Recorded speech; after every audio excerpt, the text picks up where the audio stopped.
Lewis, hi. EJ, how are you? I am so great. Thank you so much for joining us. Please tell me all the first of all, are you done arguing on the phone until 2:30 in the morning? Oh, you saw that. I did. Yeah, I'm done. I ended up just refunding my flight, called it quits. I was like, you know what? We're gonna stay in LA for the heat wave. It's okay. But trust and believe I have not slept, but it's fine. Let me tell you, I feel like a heat wave doesn't necessarily happen all the time. So you want to be here when it happens because it just feels so good. It's no humidity, it's just straight heat and it feels so good, don't you think? I think everything happens for a reason. And because we were feeling so much of that June gloom and now the sun's coming out, the universe was like, Lewis, you need to stay here. So we're gonna cancel your flight. Absolutely. Cancel it.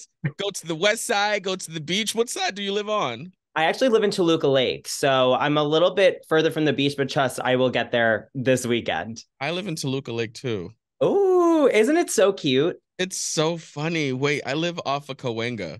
I live off of Pass Ave.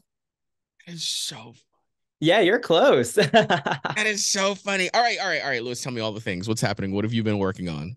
Yeah, I mean, I've been working on a lot actually. So a lot of people don't know. I also am a producer and host for Paramount. So I've been doing a lot with them. We just finished up VidCon, so I actually did a full day of filming a podcast with one of my friends, and we had guests coming in and out. We were talking to them about all their things, so kind of like what we're doing now. And then I got to really just enjoy VidCon and make some content. And went to Disney and made some content with my boyfriend. In terms of social, we just started a podcast, so we've been really hard at work with that. Super new for us because it is a lot of work, but we've been loving it. It's nice to just like have me and my boyfriend sit down and just talk about our daily life, trending topics, and just really unpack that in a really funny way. And yeah, I've been experimenting with new content. I've been doing a lot of lifestyle stuff, mixing in some celebrity pop culture stuff, but life has been good. Life's been going. It's really interesting when people decide to do a podcast. Do you feel like it's harder than what people make it seem, or no? Did you find it to be fairly easy? So what we determined was the lead up is the stressful part because we're, doing our episode breakdowns, we're booking guests, we're making sure we have outfits, all that kind of stuff. And then when we actually get there, we film 5 episodes in a day and we only do 2 shoot days. So that's a lot. So it's 30-minute episodes. And when we sit down, it is like one after the other. And I feel like progressively throughout the shoot, we just get better and better because we get more comfortable. So I think the actual filming of the podcast is easier, but the lead up time is what a lot of people don't expect when they get into it. Yeah, I think people just think that you are sitting down talking at a microphone and just, you know, talking whatever nonsense. You know what I mean? But people don't understand the planning and everything that goes into it behind the scenes. You know what I'm saying? Yeah, especially because like I had done podcasts in the past where it was like I just showed up and was given a script. And to be honest, that doesn't really help me because I don't know what I'm talking about until the morning of. I have maybe 30 minutes. So with this, we like have about a few weeks where we're like sitting and we're like, okay, we have this guest on. What do we want to talk about? Or it's just me and you. What's something we can tell stories about? And then once it's done, the weight is off of us. And it's like, okay, we just get to sit down and chat. Sometimes the episodes don't go as planned and they're super fun. So it's really exciting that we get to do it together and just enjoy the process. Louis, can I say if I had 2.2 million followers on TikTok that I would literally be so scared? I don't know why. I feel like TikTok kind of scares me a little bit. But how does it feel to have that many people in the palm of your hands? It's crazy to me just because back when it was around 2019, I was going right out of college into a corporate job. I had no following whatsoever. I was using social media just as someone who used it. Right. And then once I took off, it was actually kind of scary. The first viral video I had on TikTok because it was like in a matter of hours, I had like 5 million views and I never felt that before. And I was like, oh my God, all of these people are watching me. I don't know who they are. Some people are commenting nasty things. Some people are commenting nice things. And as time has gone on, I've gotten more comfortable with it because I used to be really comfortable with public speaking in college and in school. So I understood that aspect of it. I think the thing I had to get over, and I think a lot of people have to get over, is like worrying about what people from like your hometown think of you, not so much the people who are newer to you, because that's their first introduction to you. So once I got past being like, oh, I hope people from high school don't see this, or I hope my family doesn't see this, it made it so much easier on me to just post. and post whatever I wanted. And now when I watch my videos back, I don't cringe at my voice. I don't cringe at how I look. Sometimes I wake up in my bed and I'm like, all right, let's film a video, and I look crazy. So I've gotten comfortable with it, but there are days where it does take me back and I'm like, whoa, there are 2 million people plus who saw that. And it's like, it's a little bit humbling sometimes. Where's your hometown? I'm actually from Long Island, New York. Okay. I'm from New Jersey. God, we have some. Oh, we're one and the same here. Exactly, exactly. Do you necessarily care about what people in Long Island, what part? Babylon. Okay, Babylon. Do you care what people think in Babylon right now, or when you were just starting out on TikTok? You really actually cared about their thoughts and their perception of you. At first, I for TikTok, I didn't as much because I had started doing YouTube like in January, where I was like making fun videos because I needed a creative outlet for my job. And those I felt like a little more uncomfortable because it was me filming for like 20 minutes. And that gave a lot of, it was my first time just getting, the dust out and being like, this is how I talk on camera. When I started doing TikTok, it was a little bit easier because people had already seen it. But now I'm like, I really don't care. Some like those people are like not even a thought in my mind sometimes. My close friends are obviously my family, but then there are just people who I've not seen in years that support me now. And I get DMs from them like, oh my God, I remember you from high school. Like, that's crazy that you're doing what you're doing. So it's nice to like have that full circle with them.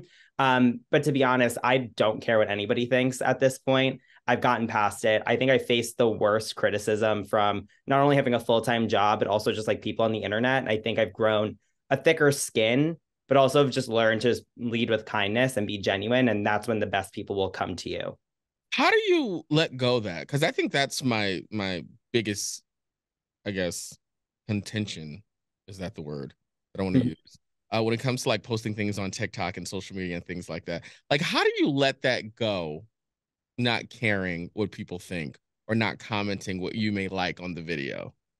So it's so funny because my boyfriend is also on TikTok now and he's getting into posting on social, and he's like, Instagram scares him because he's like, that's like really close to home for him. And I said to him, I was like, in this day and age of social media, I feel like every single person who is using social media wishes they could do what some of us are doing. Mm-hmm. And I think if you lead with that, it's more inspiring rather than scary, where you're like, oh, if I can do it, maybe my friends who are watching at home will like think, oh, I can do it too. Or they just want something to support. And I think that's what he's found, especially is like, wow, a lot of people are supportive of me doing this and talking on camera. He's getting better at talking on camera. We're working together on camera. It's just like, you have to post. I think that's the biggest thing that people don't realize. And that's the biggest hurdle. It's getting that first video out there. And it's almost like when you hit send on an email, that's like very, I don't know, something critical. And you're like, oh God, I sent it. It's going. That's how it is posting on TikTok. But once you do it, it's done. It's out there. How do you approach, I guess, negative comments? Because here's my thing. I don't understand how people go out of their way to post something negative about you online. You know what's interesting? Before I comment something, before I text something, before I say something, I say to myself, is this productive? And if it's not productive, I hold it in.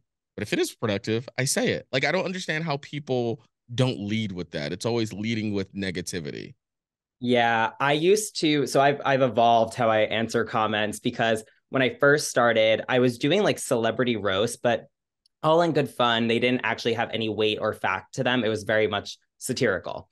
And people would comment things making fun of me because obviously I opened the floodgate to be like, hey, I'm roasting people. You're going to roast me. Right. And I would roast people in the comments. And it almost became a thing where people were returning to my videos to see those comments of me roasting other people.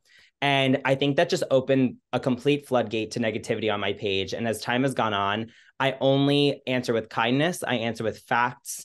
Sometimes I do a little clap back because I'm like, you're not going to come onto my video on my page and say something nasty to me when the video had nothing nasty to say. Right. So I've learned to just like pick and choose my battles. Like you said, is this productive? Is it going to do anything for me?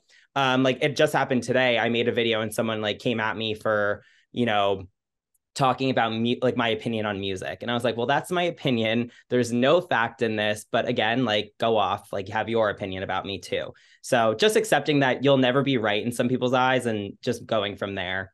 It just drives me crazy because it's like you really came to my page to seek me out, to leave a mean comment. That I just don't understand. I can't wrap my mind around people doing that. Yeah, and some of them don't even follow you. So it's like, how did you take the time out of your day to come seek me out? Especially on Instagram, I will go through like my hidden requests because I do get some like followers in there who are just like saying nice things, but then I'll get the people that are like, F you, this, that, the other. And I'm like, but you don't even follow me. So you took the time to come to my page and just say whatever you wanted. Meanwhile, I'm off doing bigger and better. I used to be so against people like posting like the comments and the person's picture, but I'm like, you know what? Now it's time to call people out. Like, if you can say this in the DMs, you wouldn't mind me posting this on my story to let people know how much of an idiot and a mean person you are. You know what I'm saying?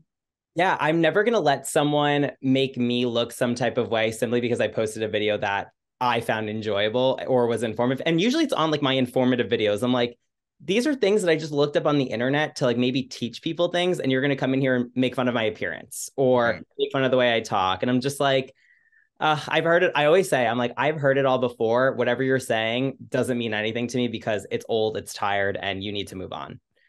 How important is it for you to be as honest as possible online?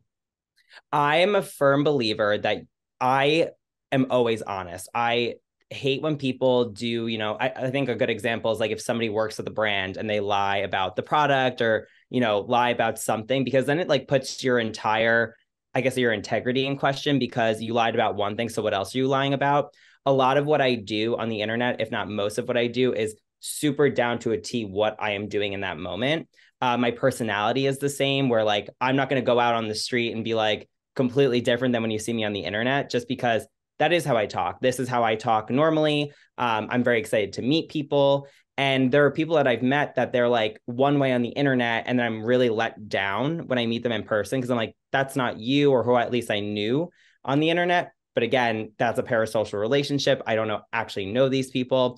But I think to me is when I meet people, I want them to be like, this is refreshing because you're exactly who you are on the internet. Some people say things to me where they're like, oh my God, you're so much nicer in person. And I'm like, I'm not mean. I'm not a mean person. Sometimes I have a little sass, but like, I'm never actively mean to people. Yeah, I get that. I get that. What are you working on next? Next, well, the podcast is our biggest one. We're actually going to be doing our second season of the podcast. We just finished filming the first season, so our podcast is called Third Wheeling with no I. We are looking at continuing the format the same way, but making it a little bit more unhinged since our last 5 episodes we shot were unhinged. And to be honest, they were the funniest things we've ever done. And we were like, wow, this is great. We might look crazy, but hopefully people will love it. On top of that, me and my boyfriend are actually moving in together. So we're looking forward to doing a lot of like home content and like lifestyle-ish kind of content. And then just perfecting my bread and butter type of content because I've been posting a lot of different stuff just to see what I like next and see what I want to do next. And it's been going well. I've been seeing that people like my old stuff where I used to like eat food and drink cocktails, but I still do like a little pop culture. And then, yeah, like in the Paramount world, I'll be going to a lot of press junkets for upcoming TV shows and movie premieres. So that will be really exciting content that'll come out. Lewis, it was a pleasure. Thank you so much for jumping on and chatting. It was so great. Thank you. EJ, thank you so much. I had so much fun.